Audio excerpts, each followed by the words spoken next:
ಆಹಾ ಪ್ರೋಗ್ರಾಮ್ ಅಂದ್ರೆ ಇದು ಕಣಯ್ಯ. ಅಯ್ಯಯ್ಯೋ ಆ ಹುಬ್ಳಿ ಕ್ರೌಡ್ ಏನು ಕೂಗಾಟ, ಅಯ್ಯಯ್ಯಪ್ಪ ಅವ್ರ ತಟ್ಟಿ ಚಪ್ಪಾಳೆಗೆ ನನ್ನ ಎದೆ ಗುಂಡಿಗೆನೆ ಗಡ ಗಡ ಗಡ ಅಂತ ನಡಗೋಯ್ತು. ಯಪ್ಪ ಡ್ರೈವರ್ ಒಂದೊಂದು ನಿಲ್ಸು, ಗಾಡಿ ನಿಲ್ಸು. ಅಲ್ಲೋಡು ಮೌಲ್ಯ ಕಿಶನ್.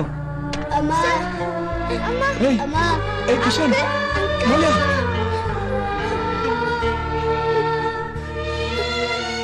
ಅಯ್ಯಯ್ಯೋ ಪಾಪಿ, ಮಕ್ಕಳು ಅನ್ನೋದನ್ನ ನೋಡ್ದೆ ಹಿಂಗ್ ಮಾಡವಳಲ್ಲ. ಒಂದ್ ಹೆಂಗಸಾಗಿ ಹಿಂಗ್ ಮಾಡವಳಂದ್ರೆ ನಂಗೆ ನಂಬೋಕೆ ಆಯ್ತಾ ಇಲ್ಲ. ಹೆಂಗ್ಸ ಅವಳು, ಹೆಂಗ್ ರೂಪದಲ್ಲಿ ಬಂದಿರೋ ರಾಕ್ಷಸಿ.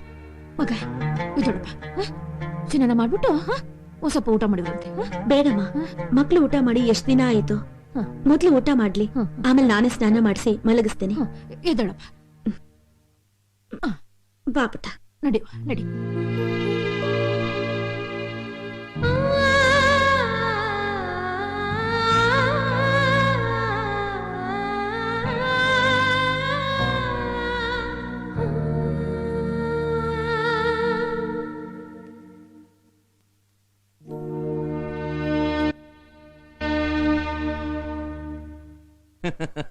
ನನಗೆ ಗೊತ್ತಿತ್ತು ಆನಂದ್ ಲಯನ್ ಹಾರ್ಟೆಡ್ ಮ್ಯಾನ್.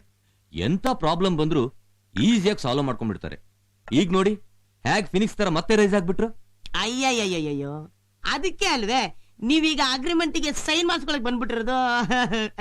ನಾನು ಏನ್ ಹೇಳಕ್ ಬಂದೆ ಅಂದ್ರೆ ಅಗ್ರಿಮೆಂಟ್ ನಲ್ಲಿ ಇರೋದನ್ನೆಲ್ಲ ನೀವು ಒಂದ್ಸಲಿ ಓದ್ಬಿಟ್ರೆ ನಾವೆಲ್ಲ ತಿಳ್ಕೊಂಡ್ಬಿಡ್ತೀವಿ ಅಂತ.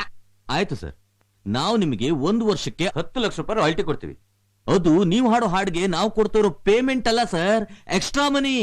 ಈ ರೀತಿ ನಾವು 5 ವರ್ಷ ಅಗ್ರಿಮೆಂಟ್ ಮಾಡ್ಕೊಂಡ್ ಬಿಡೋಣ. ನಮ್ ಕಂಡೀಷನ್ ಏನಪ್ಪಾ ಅಂದ್ರೆ ನೀವು ನಮ್ ಕಂಪ್ನಿ ಮಾತ್ರ ಹಾಡ್ಬೇಕಷ್ಟೇ.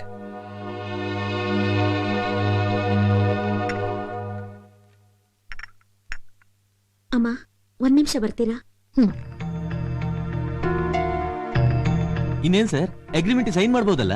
Okay sir.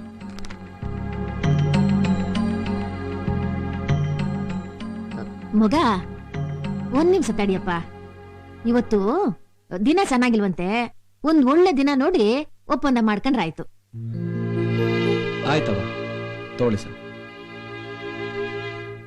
ಆಯ್ತಮ್ಮ, ತಾವ್ ಹೇಗ್ ಹೇಳ್ತಾರೋ ಹಾಗೆ ಆಗ್ಲಿ. ಆಯ್ತು ಸರ್, ಆದ್ರೆ ನೀವು ಮಾತ್ರ ನಮ್ ಕಂಪ್ನಿಗೆ ಅಗ್ರಿಮೆಂಟ್ ಮಾಡ್ಕೋಬೇಕು. Okay sir. ದುಡ್ಡಿನ ಪ್ರಾಬ್ಲಮ್ ಇದ್ರೆ ನೆಗೋಷಿಯೇಟ್ ಮಾಡೋಣ. ಶೋರ್. ನಾನೇನ್ ಬರ್ತೀನಿ, ನಿಮ್ Thank ಜೊತೆ you. ಟಚ್ ಅಲ್ಲಿ ಇರ್ತೀನಿ ಸರ್. ಓಕೆ, ಬರ್ತೀವಿ ಸರ್. Thank you sir. ಬರ್ತೀನಮ್ಮ. ಬರ್ತೀವಮ್ಮ. ಅವ್ವ, ಹ? ಯಾಕವ್ವ ಈ ತರ ಮಾಡ್ದೆ? ನಾನೇ ಹೀಗ್ ಮಾಡೋಕ್ ಹೇಳ್ದೆ. ನೀನಾ? ಯಾಕೆ? ಕೇವಲ 10 ಲಕ್ಷ ರೂಪಾಯಿಗೋಸ್ಕರ ಆನಂದ್ ತಮ್ಮನ್ ತಾವು ಬೇರೆಯವ್ರಿಗೆ ಮಾರ್ಕೊಳ್ಳೋದು ಒಳ್ಳೇದಲ್ಲ ಅನ್ನಿಸ್ತು.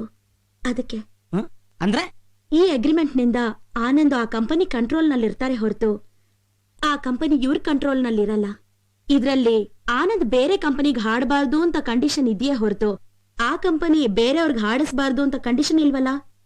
ಇವತ್ತು ಆನಂದ್ ಅವ್ರಿಗಿರೋ ಪಾಪ್ಯುಲಾರಿಟಿಗೆ ಆ ಕಂಪನಿಯವರು ವರ್ಷಕ್ಕೆ ಮಿನಿಮಮ್ ಅಂದ್ರೂ 10 ಆಲ್ಬಮ್ ಪ್ರೊಡ್ಯೂಸ್ ಮಾಡ್ತಾರೆ. ಅದರಿಂದ ಕೋಟ್ಯಾಂತರ ರೂಪಾಯಿ ಲಾಭ ಮಾಡ್ತಾರೆ. ಆದ್ರೆ ಅವರು ಇವ್ರಿಗೆ ಕೊಡ್ತಾ ಇರೋದು ಕೇವಲ 10 ಲಕ್ಷ. ಅಯ್ಯೋ ಅದ್ರಲ್ಲಿ ಏನಮ್ಮ ತಪ್ಪು? ಬಂಡವಾಳ ಹಾಕ್ತಾರೆ, ಲಾಭ ತಗೋತಾರಪ್ಪ. ನೀವ್ ತಿಳ್ಕೊಂಡಿರೋ ಹಾಗೆ ಅವ್ರು ಯಾವ ಇನ್ವೆಸ್ಟ್ಮೆಂಟು ಮಾಡಲ್ಲ. ಅವ್ರ ಬಂಡವಾಳನೇ ಆನಂದ್ ಅನ್ನೋ ಹೆಸರು. ಇದ್ರ ಜೊತೆಗೆ ಬೇರೆಯವ್ರಿಗೆ ಹಾಡಬಾರ್ದು ಅಂತ ಆನಂದ್ ಹತ್ರ ಅಗ್ರಿಮೆಂಟ್ ಮಾಡ್ಕೊಳ್ಳೋದ್ರಿಂದ ಇವ್ರ ಗುಡ್ ವಿಲ್ ನ ಪೂರ್ತಿ ಅವರೇ ಯೂಸ್ ಮಾಡ್ಕೋತಾರೆ. ಈ ರೀತಿ ಬೇರೆಯವರು ನಿಮ್ಮಿಂದ ಅನುಕೂಲ ಮಾಡ್ಕೊಂಡು ಲಾಭ ಮಾಡ್ತಿರ್ಬೇಕಾದ್ರೆ ನಾವೇ ಯಾಕೆ ಒಂದು ಕ್ಯಾಸೆಟ್ ಕಂಪನಿ ಓಪನ್ ಮಾಡಬಾರದು?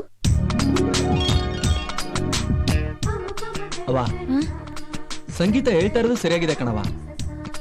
ನಾವು ನಮ್ದೇ ಒಂದು ಕಂಪ್ನಿ ಶುರು ಮಾಡೋಣ. ಅದಕ್ಕೆ ಅಪ್ಪನ ಹೆಸರು ಇಡೋಣ.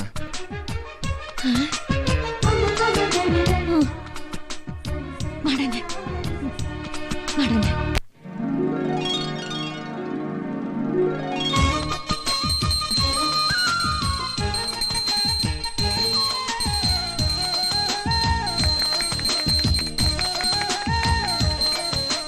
ಅದಕ್ಕೆ ಯಾಕ್ರಿ ಅಷ್ಟೊಂದು ಟೆನ್ಷನ್ ಮಾಡ್ಕೋತೀರಾ?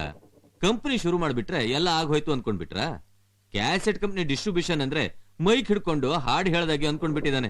ಸರ್, ಮ್ಯೂಸಿಕ್ ಡೈರೆಕ್ಟರ್ ಆಗಿ ರಾಜೇಶ್ ರಾಮನಾಥ್ ಅವ್ರನ್ನ ಬುಕ್ ಮಾಡಿದ್ದಾರೆ. ಜೊತೆಗೆ ಸಿಂಗರ್ ಆಗಿ ಶ್ರುತಿ ಅವ್ರನ್ನ ಬೇರೆ ಬುಕ್ ಮಾಡಿದಾರಂತೆ ಸರ್. ಮಾಡ್ಲಿ, ನೀವೀಗ ಅರ್ಜೆಂಟ್ ಆಗಿ ಒಂದ್ ಕೆಲಸ ಮಾಡಿ. ಶ್ರುತಿ ಮನೆಗೆ ಹೋಗಿ ಅವಳು ಎಷ್ಟು ದುಡ್ಡು ಕೇಳಿದ್ರು ಕೊಟ್ಟು ಅವಳನ್ನ ನಮ್ ಕಂಪ್ನಿ ಜೊತೆ ಟೈ ಅಪ್ ಮಾಡಿ ಅಗ್ರಿಮೆಂಟ್ ಮಾಡಿಸಿ. ಅವನ್ ಇದ್ರಲ್ಲಿ ಹೇಗ್ ಗೆಲ್ತಾನೋ ನಾನು ನೋಡ್ತೀನಿ. ಅಯ್ಯೋ ಗುರು, ಏನು? ಒಂದ್ ನಿಮಿಷ ಬಾಯ್ಲಿ. ಯಾಕೇನಾಯ್ತು? ಶ್ರುತಿ ಅವರು ಹಾಡಕ್ ಬರ್ತಾ ಇಲ್ವಂತೆ. ಯಾಕಂತೆ? ಅದೇ ಅವತ್ತು ನಮ್ಮ ಹತ್ರ ಅಗ್ರಿಮೆಂಟ್ ಮಾಡಕ್ ಬಂದಿದ್ರಲ್ಲ ಅರುಣ್ ನಾಡಿಯೋದವ್ರು, ಅವರು ಶ್ರುತಿ ಅವ್ರ ಟೈ ಅಪ್ ಮಾಡ್ಕೊಂಡು ನೆನ್ನೆನೆ ಅಗ್ರಿಮೆಂಟ್ ಮಾಡ್ಬಿಟ್ಟಿದಾರಂತೆ. ಅದಕ್ಕೆ ಅವ್ರು ಹಾಡಕ್ ಬರ್ಲಿಲ್ವಂತೆ. ಓ ಶಿಟ್, ಅದನ್ನ ಮೊದ್ಲು ಹೇಳಕ್ ಏನಾಗಿತ್ತಂತೆ? ಈ ತರ ಕೊನೆ ಮೂಮೆಂಟ್ ಅಲ್ಲಿ ಕೈ ಕೊಟ್ರೆ? ಸರಿ ಆಗಿದ್ದು ಆಗೋಯ್ತು, ಈಗೇನ್ ಮಾಡೋಣ ಹೇಳು? ಅರ್ಜೆಂಟ್ ಯಾವ ಸಿಂಗರು ಸಿಗ್ತಾ ಇಲ್ಲ, ರೆಕಾರ್ಡಿಂಗ್ ನಿಲ್ಸ್ಬಿಡನ್ವಾ? ನೋ, ಯಾವುದೇ ಕಾರಣಕ್ಕೂ ವಾಯ್ಸ್ ಮಿಕ್ಸಿಂಗ್ ಮಾತ್ರ ನಿಲ್ಬಾರ್ದು. ನಾವು ಸೋತಾಗೆ.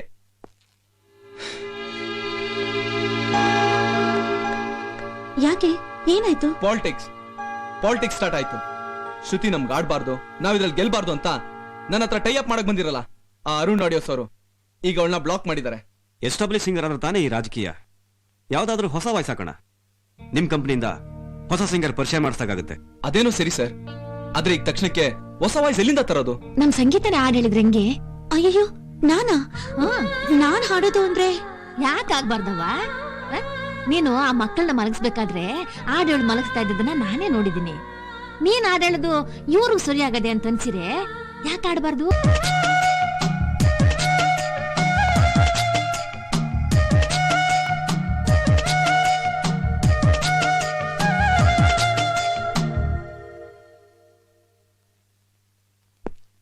ಅವ, ಆ? ನಾನು ಆಫೀಸ್ಗೆ ಹೊರಟು ಬರ್ತೀನವ. ಏನ್ ಹುಡುಕ್ತಿದ್ಯೋ? ಏನಿಲ್ಲವಾ, ಸಂಗೀತ ಇಲ್ಲವಾ? ಅವಳ ಅವ್ರವ್ನ ಆಪ್ಲೇಸನಿಸ್ಯ ಮಾತಾಡ್ಬೇಕು ಅಂತ ಆಸ್ಪತ್ರೆಯಿಂದ ಡಾಕ್ಟ್ರಪ್ಪ ಫೋನ್ ಮಾಡಿದ್ರು. ಅಲ್ಗ್ ಹೋಗವಳೆ, ಅಲ್ಲಿ ಮಾತಾಡ್ಕೊಂಡು ಅಲ್ಲಿಂದಲೇ ಆಫೀಸಿಗೆ ಬೋತಾಳಂತೆ. ಸರಿ ಕಣವ. ನಮಸ್ಕಾರ. ನಮಸ್ಕಾರ. ನಮಸ್ಕಾರ. ಹಾ, ಸಂಗೀತ, ಬ್ಲೈಂಡ್ ಸ್ಕೂಲ್ ಇನ್ವಿಟೇಷನ್ ಕಾರ್ಡ್. ಹಾಸ್ಪಿಟ್ಲ್ಗೆ ಹೋಗಿದ್ದಂತೆ, ಏನಾಯ್ತು? ಫೆಬ್ರವರಿ 23ನೇ ತಾರೀಕು ನಮ್ ತಾಯಿಗೆ ಆಪರೇಷನ್ ಡೇಟ್ ಫಿಕ್ಸ್ ಆಯ್ತು. ಫೆಬ್ರವರಿ 23? ಅವತ್ತೇ ಬ್ಲೈಂಡ್ ಸ್ಕೂಲ್ ಪ್ರೋಗ್ರಾಮ್ನ ಫಿಕ್ಸ್ ಮಾಡಿ ಅವ್ರ ಟಿಕೆಟ್ಸ್ ಕೂಡ ಪ್ರಿಂಟ್ ಮಾಡ್ಬಿಟ್ಟಿದ್ದಾರೆ. ಇರು, ಅವ್ರನ್ನೀಗ್ಲೇ ಕರೆದ್ಬಿಟ್ಟು ಪ್ರೋಗ್ರಾಮ್ನ ಪೋಸ್ಟ್ಪೋನ್ ಮಾಡಕ್ ಹೇಳ್ತೀನಿ. ಪರವಾಗಿಲ್ಲ, ಬೇಡ ಬೇಡ, ಅವ್ರಿಗಾಗ್ಲೇ ಎಲ್ಲಾ ವ್ಯವಸ್ಥೆನೂ ಮಾಡ್ಕೊಂಡಿದ್ದಾರೆ. ಅವ್ರನ್ನ ಡಿಸಪಾಯಿಂಟ್ ಮಾಡೋದ್ ಬೇಡ. ಅಲ್ಲ ಸಂಗೀತ, ಆಪರೇಷನ್ ಟೈಮ್ನಲ್ಲಿ ನೀನಲ್ಲಿ ಇರ್ಲೇಬೇಕಾಗತ್ತೆ. ನಾನು ಅವ್ರಿಗೆ ಹೇಳಿ ಪ್ರೋಗ್ರಾಮ್ನ ಪೋಸ್ಟ್ಪೋನ್ ಮಾಡಿಸ್ತೀನಿ. ಬೇಡ, ಒಂದ್ ಒಳ್ಳೆ ಕೆಲ್ಸ ನನಗೋಸ್ಕರ ಪೋಸ್ಟ್ಪೋನ್ ಆಗೋದು ನನ್ಗಿಷ್ಟ ಇಲ್ಲ. ನಾನ್ ಇಲ್ಲಿಗ್ ಬಂದಿದ್ದು ಮುಖ್ಯವಾಗಿ ನನ್ ತಾಯಿ ಜೀವ ಉಳಿಸ್ಕೊಳ್ಳೋಕೆ ಆಗಿದ್ದು.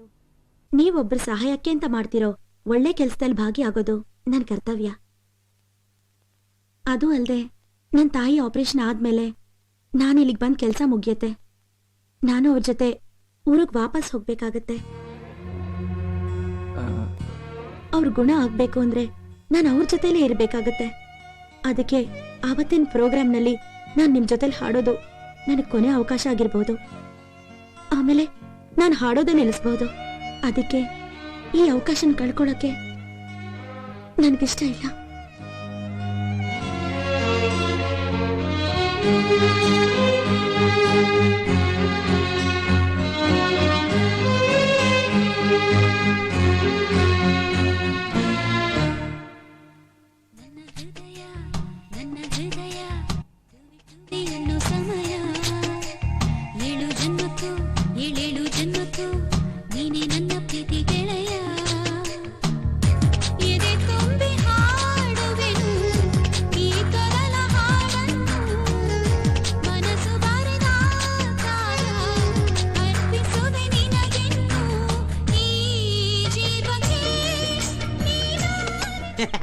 ಗುರು, ಓಹೋ, ಏನಣ್ಣ ಸಿಕ್ಕಾಪಟ್ಟೆ ಡೀಪ್ ಫೀಲಿಂಗ್ ಅಲ್ಲಿ ಯೋಚನೆ ಮಾಡ್ತಾ ಇದ್ಯಾ? ಏನ್ ಸಮಾಚಾರ? ಏನಿಲ್ಲಪ್ಪ. ಏನೂ ಇಲ್ವಾ? ನೀನ್ ನೋಡಿದ್ರೆ ನನ್ಗೆ ಹಂಗ ಅನಿಸ್ತಾ ಇಲ್ವೇ? ಎಲ್ಲೋ ಏನೋ ಎಡವಟ್ಟಾಗಿರ್ಬೇಕು. ಅದೇನು? ಅದೇನಿಲ್ಲ ಬಿಡಪ್ಪ. ಏನಿಲ್ವಾ? ಸರಿ ಬಿಡಪ್ಪ, ಏನಿಲ್ಲ ಅಂದ್ಮೇಲೆ ನಾನು ಕೇಳಿಸ್ಕೊಳಕ್ ರೆಡಿ ಇಲ್ಲ. ನಾನ್ ಬರ್ಲ. ಅದು ಅದೇ ಅದೇ ಅದೇ ಅದೇನು ಅಂತ ಕೇಳ್ತಾ ಇರೋದು. ಅಲ್ಲ, ಅದು ನಮ್ ಸಂಗೀತನ ಬಗ್ಗೆ ನಿಂಗೇನನ್ಸುತ್ತೆ? ಏನನ್ಸುತ್ತೆ? ಒಳ್ಳೆ ಹುಡುಗಿ, ತುಂಬಾ ಚೆನ್ನಾಗಿ ಹಾಡ್ತಾಳೆ, ಒಂದು ಚೂರು ಅಹಂಕಾರ ಇಲ್ಲ, ಒಳ್ಳೆ ಫ್ಯೂಚರ್ ಇದೆ ಅನ್ಸುತ್ತೆ. ಅದಲ್ಲಪ್ಪ, ನನ್ನ ಸಂಗೀತ ಕಾಂಬಿನೇಷನ್ ಹೇಗಿದೆ? ಅದನ್ನ ನಾನೇನೇ ಹೇಳಿ, ಇಡೀ ಕರ್ನಾಟಕದ ಜನತೆನೇ ಹೇಳ್ತಾ ಇದೆ, ನಿಮ್ಮಿಬ್ಬರದು ಸೂಪರ್ ಜೋಡಿ, voice made for each other ಅಂತ. ಅದೇನೋ ಸರಿ, ಹಾಗೆ ನಾವಿಬ್ರು ಮೇಡ್ ಫಾರ್ ಈಚ್ ಅದರ್ ಅಂತ ಅನ್ಸಲ್ವಾ? ಓಹೋ, ನೀವ್ ಆ ರೂಟಲ್ಲಿ ಬರ್ತಾ ಇದೀರಾ brother? What is your problem? ಹೊಸ ಲವ್ ಸ್ಟೋರಿನಾ? ಏಯ್ ಇಲ್ಲ, ಹಾಗೇನಿಲ್ಲ. ಸಂಗೀತ ನನ್ನ ಜೀವನದಲ್ಲಿ ಬಂದು ನನಗ್ ಸಹಾಯ ಮಾಡಿದಾಗ ನನಗೆ ಅವಳ ಬಗ್ಗೆ ಅಭಿಮಾನ ಬಂತು. ನಾನು ಇದನ್ನ ಬರೀ ಅಭಿಮಾನ ಅಂತ ಮಾತ್ರ ಅನ್ಕೊಂಡಿದ್ದೆ. ಆದ್ರೆ ಬ್ಲೈಂಡ್ ಸ್ಕೂಲ್ ಬೆನಿಫಿಟ್ ಶೋನೆ ಅವಳು ನನ್ನ ಜೊತೆ ಆಡೋ ಕೊನೆ ಪ್ರೋಗ್ರಾಮ್. ಅದಾದ್ಮೇಲೆ ಅವಳು ಊರು ವಾಪಸ್ ಹೊಟ್ಟೋಗ್ತಾಳೆ ಅಂತ ಗೊತ್ತಾದ್ಮೇಲೆ ನಂಗೆ ಯಾಕೋ ಒಂಥರ ಆಗ್ತದೆ ಕಣೋ. ಇದುವರೆಗೂ ನನ್ನ ಜೀವನದಲ್ಲಿ ಯಾವತ್ತೂ ಈ ತರ ಆಗಿರ್ಲಿಲ್ಲ. ಅವಳು ಆಮೇಲೆ ನನ್ನ ಜೊತೆ ಇರಲ್ಲ ಅನ್ನೋದನ್ನ ನನ್ ಮನ್ಸು ಒಪ್ಕೋತಾನೆ ಇಲ್ಲ. ಇದ್ಯಾಕೆ ಈಗ ಆಗ್ತಾ ಇದೆ ಅಂತ ನಾನು ಬಹಳ ಯೋಚನೆ ಮಾಡಿದ್ಮೇಲೆ ನನ್ಗೀಗ ಅನ್ನಿಸ್ತಾ ಇದೆ, ನಂಗೆ ಗೊತ್ತಿಲ್ಲದೆ ಸಂಗೀತನ ಪ್ರೀತಿಸ್ತಾ ಇದ್ದೀನಿ. ಸಂಗೀತ ಇಲ್ದೆ ನನ್ನ ಜೀವನ ಹೇಗಿರುತ್ತೆ ಅಂತ ಊಹಿಸ್ಕೊಳ್ಳೋಕ್ಕೂ ನನ್ ಕೈಲಿ ಸಾಧ್ಯ ಇಲ್ಲ. ಈ ವಿಷಯ ನಮ್ಮನ್ನ ಹತ್ರ ಹೇಳೋಣ ಅಂತಂದ್ರೆ ನಂಗೆ ಧೈರ್ಯನೂ ಇಲ್ಲ.